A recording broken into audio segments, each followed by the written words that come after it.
This is not gonna work how I thought it was gonna work. I thought I was gonna be able to um shit.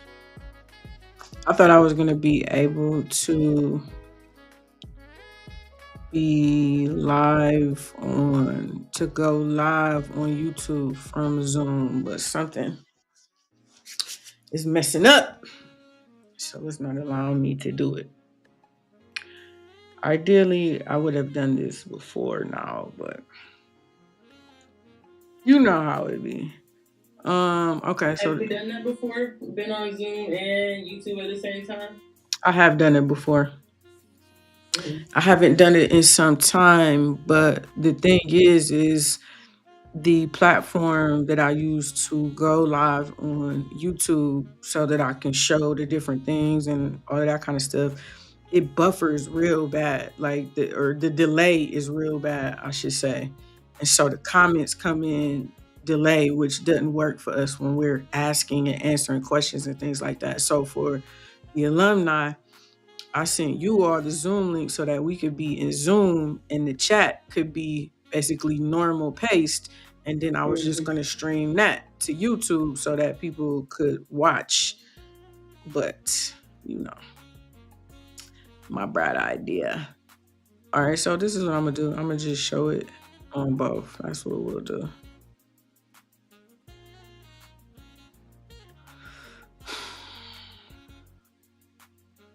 How you doing today? I'm doing pretty good. I, uh, I'm doing pretty good. I just finished up my first week of work. I was just about to say, you off today? Your first off day of the week? Right. It's definitely different. I didn't really account for that. Like when I was going through, everything before I started or whatever, like I hadn't, you know, it didn't dawn on me like, hey, you've never really operated like this before, so it might Mhm. take some adjusting. So but such is life. We move, we pivot. Who's in the chat? Let me see. So you want us to use the Zoom link? Yeah, Naomi, come on over to Zoom because I want to make sure that I can chat with y'all in real time. That's my priority. So yeah, come on over to Zoom. Let me make sure we don't got nobody. Um. So Viv, when you planning on taking your test? What's the plan? I plan on taking it the first or second week of January. Okay. It's 18. It's like 18 little study things on the study book, and I'm on the third one, so it's like the second half of the third chapter. So Mm-hmm. I should be through all these by the end of the month. And then they got a little study test at the end. The test that I did so far, I did pretty good. Got over 80%. And I got it done before the 30 minutes. Okay, So good. yeah. So then, what do you want to do with that? Honestly, I feel like I don't know. I feel like starting off, I should work for somebody else. I don't know why. I kind of feel like if I do that, that's kind of like the first thing that comes to my head is like selling out because it's other people who have started out immediately with their business. They didn't need to work for somebody. But I feel like Nima, he's a good example. He started off working with somebody and now he's working for himself. So I mean, I guess it's not bad starting out working for somebody. Absolutely But yeah, those are not. my thoughts. What you think about that? Yeah, I don't think that you should look at it like that. I think that you should map out a plan. What's the goal? What's the plan? What do you want to do? How do you want this to look for you over the next 5 to 7 years? Based upon that, okay, what do I need to do in order to put me in position to get to that point? And if it is, working for somebody or doing this or adding extra credentials or, following this niche or whatever that is, then you should do that and you should do it, unapologetically. Everybody, that's the beauty of this is that there are so many different things. That would be like me saying, you know, I'm teaching inspector flow, so I can't take this other option. It's like it would be beneath me or less than or whatever. It's like, no, it's not. You know what I mean? It's like it's a part of, again, my bigger goal. It's a step towards what I'm trying to ultimately get to. So yeah, I think first you gotta, again, adjust your mindset around that, get clear on your plan, your goal, what you want to have happen, and then you work your own plan. Everybody is different, we all have different circumstances and different cases. You know what I'm saying? Yeah. Like I was saying the other One day. thing that go ahead. No, go ahead. Well, this got to do with your job now. So, Okay. but basically, like how you were saying, like right now, y'all gonna have, I guess, 20 laborers to get the stuff upstairs. And the job I was just working, they just built this hotel called the Moxie downtown, and I was getting subcontracted out to work for this company called Loft, and we basically were like them 20 laborers getting all the furniture up inside the rooms and stuff. So I thought that was interesting. Like that's what you doing. We literally just did that this Hmm. past year, and it was definitely a struggle because the mattresses was super big, getting them into the elevator, and they didn't think about that at first. So it's like you thinking about that all ahead of time, and that's something that like my higher ups were struggling with because they wasn't planning out for that. And the elevators were small. We only had one elevator, and it ended up taking longer than they expected it to, and so I was Yeah. like, that's so interesting because that's literally what we was going through. Yeah, that's the main. This whole job is based upon logistics. It's not even really the construction, it's the logistics and the timing of everything because you've got almost 200 guest rooms, and so it's not just as simple as, well, let's order the beds and let's order the this and it's like everything Mm-hmm. has to flow just right, the right timing. And you right, thinking about that ahead of time, I mean, that's everything. That'll make or break your project because it'll throw the schedule off, which will throw the Yeah. money off, and whenever you working from behind on a project of that size, I mean, shit gets stressful. So, Right. yeah. Um, I think that too, again, especially right now, people should look for stability, look for points of stability.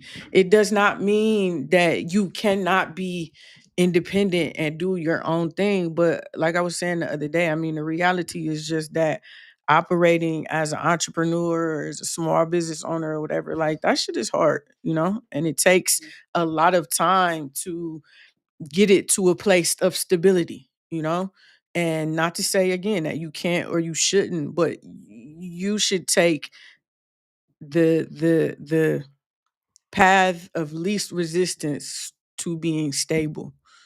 And I don't think a lot of people, they don't want to do, because it don't always, that path don't always line up with what you want or what you think you should be doing, or or what's most comfortable. And it's not about that. Again, this is all about strategy. I got to make it make sense for right now. This is not, saying that this is what it's going to be forever, but this is, again, a means to stabilize.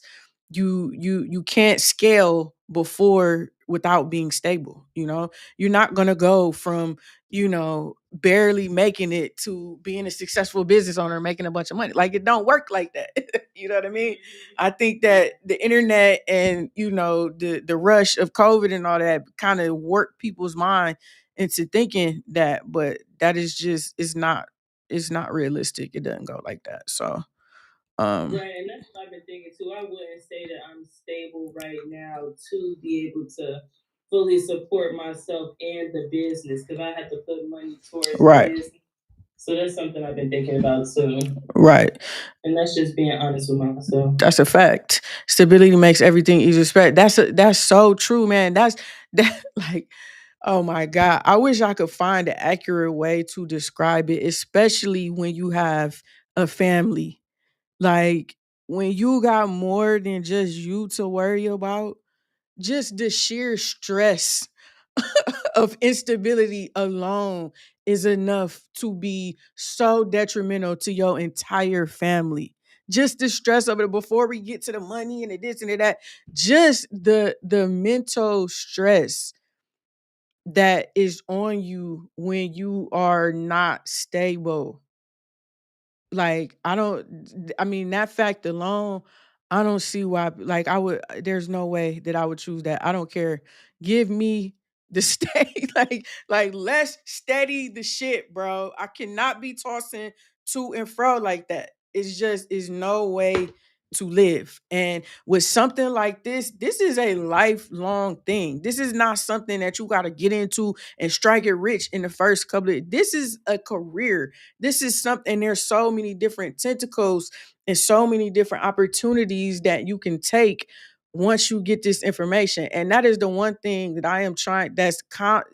Like I'm always constantly trying to reinforce that to y'all and to show you that I am a demonstration of just that. Like I didn't even realize getting in all of the different things, but as you get in it and you remain a student, it's like there are so many different opportunities. And this opportunity that I got is like I couldn't pass up. It just doesn't make any sense. And so when you work on your goals, when you're not put yet, come on, Naomi, you preaching. Your goals end up coming easier too because you can be, oh my God, girl, you just said a mouthful. That desperation piece, Mhm. when you Yeah. desperate, Yeah. Lord have mercy, you make some of the worst decisions, you attract some of the vilest people. You know what I mean? Like you find yourself in some truly effed up situations just from being desperate. And again, when it's not just you, I don't even have children, so I couldn't imagine that layer of pressure. It's like, I can't let my family, I can't. And then you start again mentally start affecting your relationships and now your whole attitude and your disposition, your depressed, like just all the things. And for so many people, for a lot of people, I'm not even trying to be funny, but a lot of that could be alleviated if people would just go get a fucking job. Like, I'm not gonna lie to you. I'm not gonna lie to you. Like, people do everything but go get a job. Say what you want about it, whatever the case may be, but that is typically one of the quickest ways to infuse stability into your situation is by going to get a job. Number one, it occupies your time. You're not just around loafing and sulking and replaying, well, I could do this, I should do that. Your time is occupied. You're using it. Number two, again, obviously the money plus all of the other ancillary benefits that come from that. You probably was sick. You've been needing to go to the doctor for months now. You ain't been because you don't have no insurance coverage. You know what I mean? It's like the people that you meet people that you can start connecting with. And like, bro, like I just don't. And again, I'm not saying that you have to go, one thing is you should choose a job that aligns with what you want to do, that aligns with what you're good at. I ain't talking about going to flip burgers. No disrespect to the people who flip burgers, but I'm just saying if you in this inspection field, if you into construction and you into that kind of stuff, why would you not? Why would a government job not be attractive to you? I don't understand that. This is why I believe God put it on my heart. It's like this is what we need to start talking about primarily. Not only, but primarily, we need to start talking about again the stability that high paying, in demand skills and thus jobs can offer you and the benefits for yourself, for your family, for your mental health, for your emotional stability, for your relational, for your finances. Like that's what we need to primarily be talking about. We just came out of that cycle where we was only talking about be a business or start a business, entrepreneur. You know what I'm saying? And it's like that's not going to work for right now for where we are in the world and the economy. Like I just don't believe that primarily that should be our focus. Naomi, I'm about to copy this. I ain't gonna lie to you. Cause you just said a whole lot in this. Can I use you? Can I quote you? Cause that was a bar. Yeah, the desperate part is that because I feel like when you desperate, you rushing your decisions, you Of ain't thinking course. them through.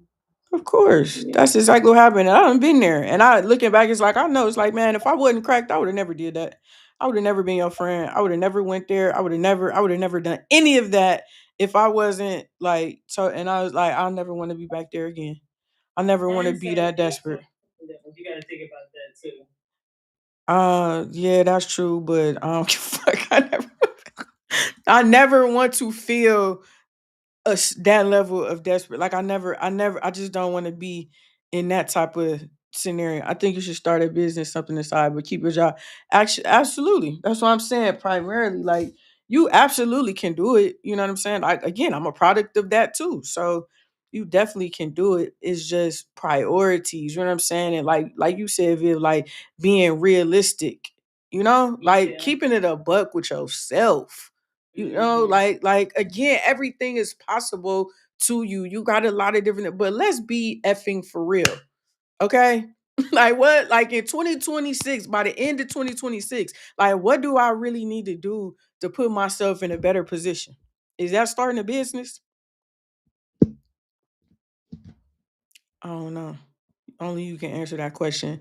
Is it quitting this thing that you have invested all this time and energy into to start something else? I don't know. These are the tough. That's why the end of the year is so important to me because you gotta have these tough conversations. You gotta do the audits of everything. Personally, like what do I need to do to get better? Like what about my time management? What about my focus? What about my discipline? You know what I mean? Like what do I need to do to get better, to be worthy of, you know what I mean? Like motherfuckers not ready for that level of introspection though. So, what am I talking about? Let me pull up the ICC questions. Um, all right, I'm gonna have to pull them up on both sides, which is cool. So again, just to reiterate, what Nicole helped us to uncover as far as what's covered or the domains. Remember how we talked about the domains of the NHIE? So the domains of the ICC: code administration, building planning, building planning, footings and foundations, floor construction, wall construction, roof construction, public safety, and fire protection. Okay, so those are the domains. As far as code administration, that's talking about when a permit is required, what inspections are required, approved building plans and drawings. That starts to get into the building official and their role, how you define code, um, basically the rules. This is everything that's covered there. Now with building planning, then that gets into your sort of like your limits, like the limits of your stories, the height of the building, the size of the building, your fire separation, which is something that's really important, your egress. Remember, we talked about egress doors, your, what else with building planning? The room sizes, your minimum room sizes, ceiling heights, your ventilation requirements, things like that is basically how the safety and the layout of residential houses is what's covered in there. And then obviously with footings and foundation, we get into the soil, uh the different soil classifications, your footing size and footing depth, your reinforcement, as far as your rebar, the rules for your foundation walls, your rules for your crawl space, your foundation draining and how you waterproof. All of that is fair game under the footing and foundation. Floor construction, this is where we have a lot of those joist size and span tables where we have to read and manipulate the tables, the bearing requirements, how joists can bear or how much of a joist needs to bear, different things like that. Same thing with wall. We get into the framing. So that was what we was talking about the other day, as far as the wooden studs, your heading, your fire blocking, your exterior wall covering is under this section. Same thing with the roof. So again, your joist spans for the ceiling joist, your rafters, excuse me, your collar ties, the ventilation in the attic, the coverings of the roof, and also roof drainage. And then the last one, public safety and fire protection. These are your, again, fire rated assemblies, fire rating, fire separation. All of that is super important. Um, your smoke, CO alarm, all of that kind of stuff. So those are those domains. So again, remember what we talked about when we looking at the question, you want to identify the system or the domain that we are talking about. That will let me know what chapter I should be in the book. So when I'm reading the question, I'm looking for a word or a phrase or something that will give me an indication of what domain I would be under. Again, once I know that, I'll be in the right chapter, right? And then I ask, okay, what are they asking me? Are they asking me about span or spacing or size or depth? Based upon that, then I can narrow down what section I should be in, or if I can't, you can skim through the whole thing. So that's how we want to approach each and every question. Okay. Now let me share these questions. I don't have my other screen, so we're gonna have to just do it like this.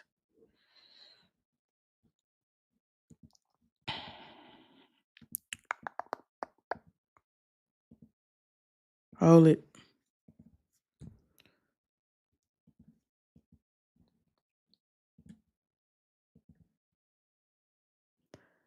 Okay. All right, so here's our first question.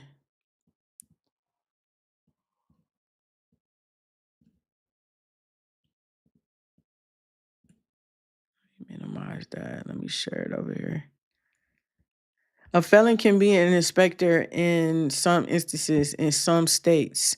So you have some states that are non-regulated. So in a state that's non-regulated, there's not necessarily a rule that would prevent you from becoming an inspector. And then in those states where they are regulated, depending upon what the issue, what the charge was, you can basically write a letter to the board and ask them, if you could carry a license.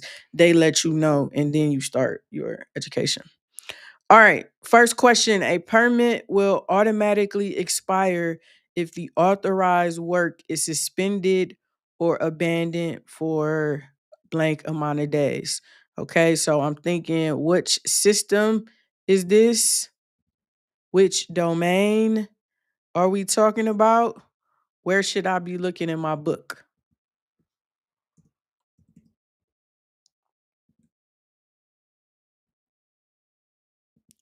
Let me open up the book.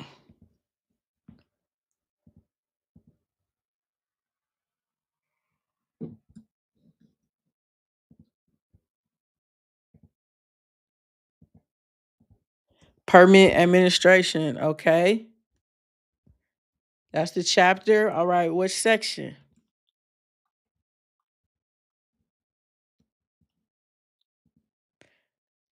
Type the chapter in there too, so you can so you that can help you memorize it.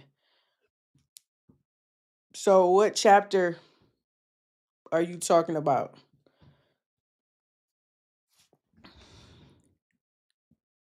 R105, chapter 1, R105. Okay.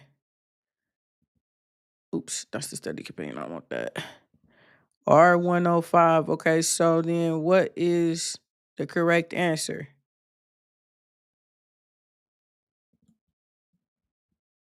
Chapter 1, section R105 is permits.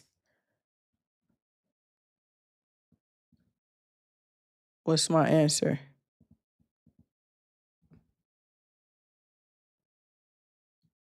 Can y'all see the book, or y'all still see the question?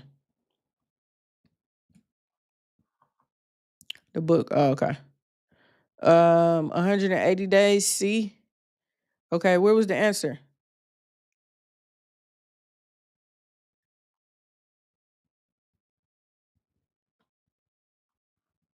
1055. How did you find it?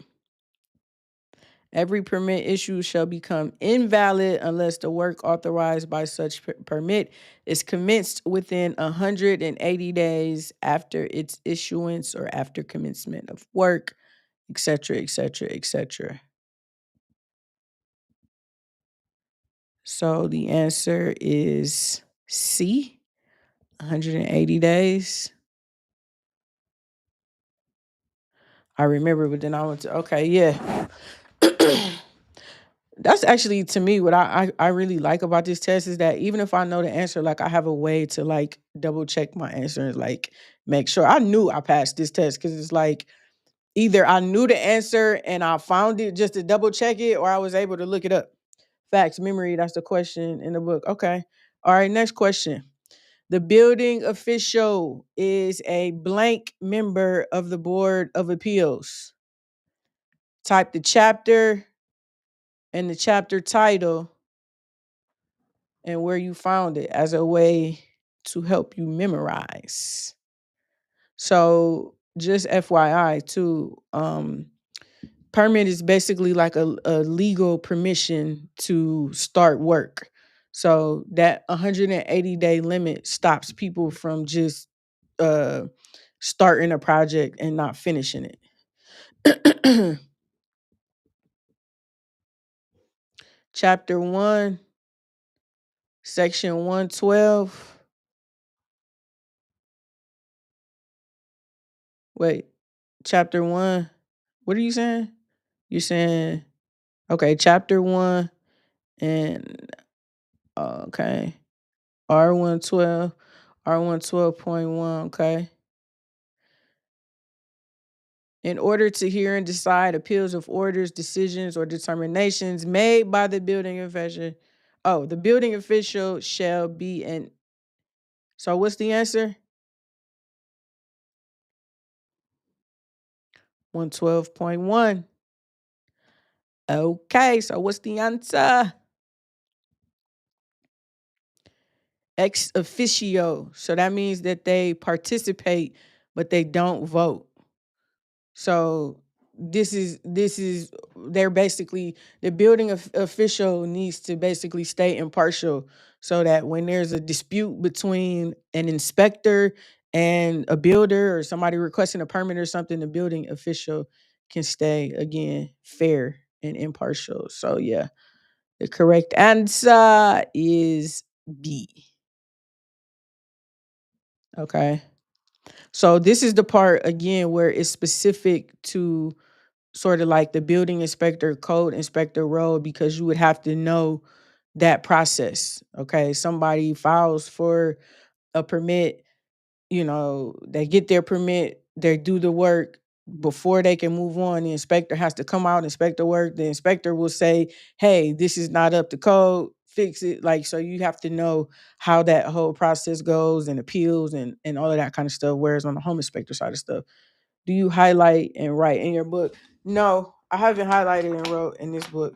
In my NHIE book, I have, but in this one, I didn't. I don't know why, but nah, I just have the tabs on it. All right, next question.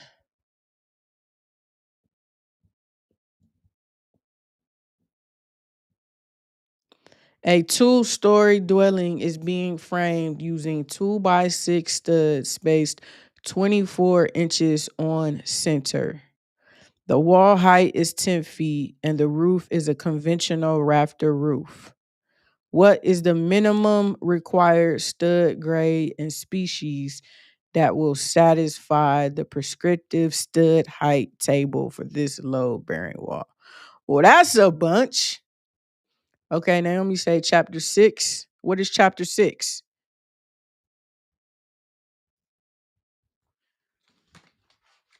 See, because if you can get to a point where you sort of know like which chapters are which, as soon as you read the question, you will have an idea which chapter to go to, which will also help you a lot. So, you don't get to any of the systems for real or anything related to the actual house until chapter 4. So, chapter 6 is wall construction. 602. wood wall framing.